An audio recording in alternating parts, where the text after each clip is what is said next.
In this video, we're going to talk about how you can use the first derivative to find the local extrema of a function. Let's consider a function f of x equals 3x to the fourth minus 4x cubed minus 12x squared plus 3. Step one is that we want to find the critical values of this function. Remember that the critical values are all of the values for which the derivative is equal to 0 or undefined, and those values have to be in the domain of the function.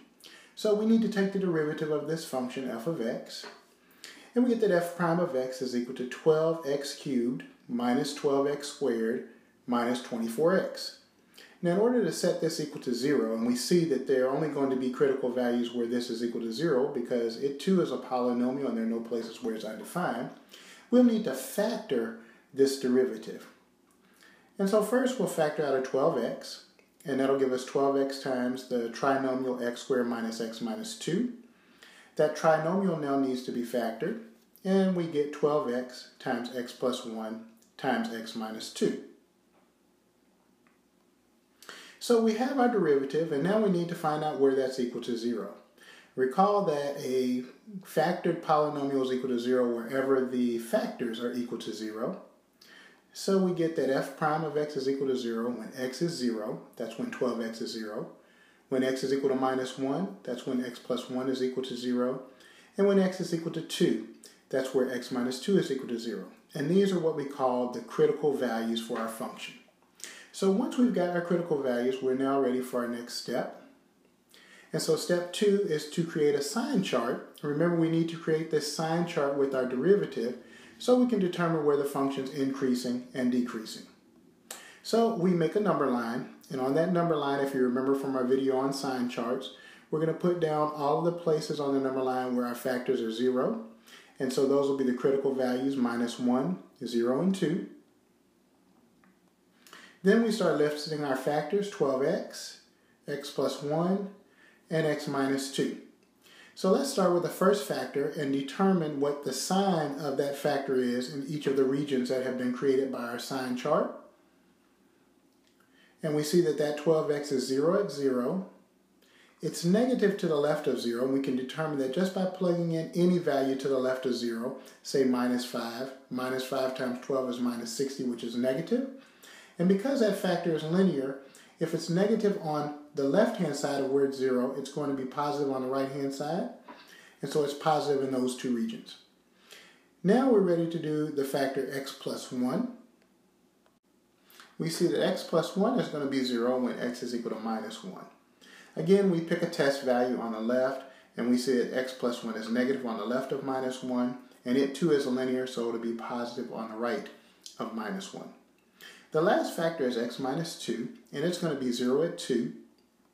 And then to the left, it's going to be negative, and to the right, it's going to be positive. So now we know what the value of our factors are in each of the 1, 2, 3, 4 regions that were created by our critical values. Now we see that at minus 1, 0, and 2, because one of the three factors is 0, then the derivative is 0 at those points, and we knew that those are the critical values. On the left-hand side of minus 1, we have three minus signs. All three factors are negative, and if you multiply three negative numbers, you get a negative number. So on the left-hand side of minus 1, the derivative is negative.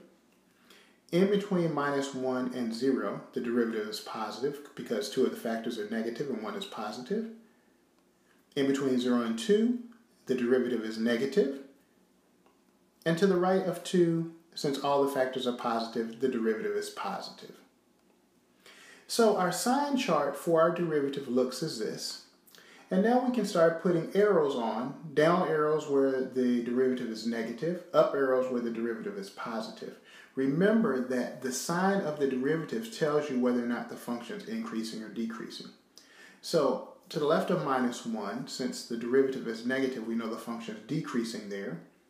Between minus 1 and 0, because the derivative is positive, we know that the function is increasing there. Similarly, between 0 and 2, the function is decreasing, and to the right of 2, the function is increasing. So if you look at the sign chart and look at the way the increasing and decreasing portions of the functions occur, we can see from there where our local maximums and minimums are. Because as we approach minus 1 from the left, we're going downhill. And then when we leave minus 1 on the right, we're going uphill. That's a local minimum. And as we approach 0 from the left and decrease from the right, and leave on the right, we said it's increasing on the left and decreasing on the right. And similarly, as we approach 2 from the left, the function is decreasing. And as we leave 2 from the right, it's increasing. So we can now write down the intervals where we're increasing and decreasing. So we're increasing from minus 1 to 0 and 2 to infinity.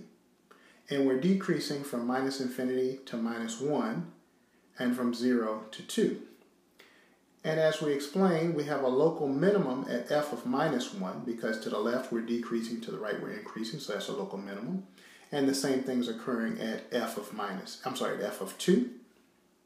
And then finally we have a local maximum at f of 0 because we're increasing on the left of 0 and decreasing on the right of 0. So whatever the functional value is at 0 will be a local maximum.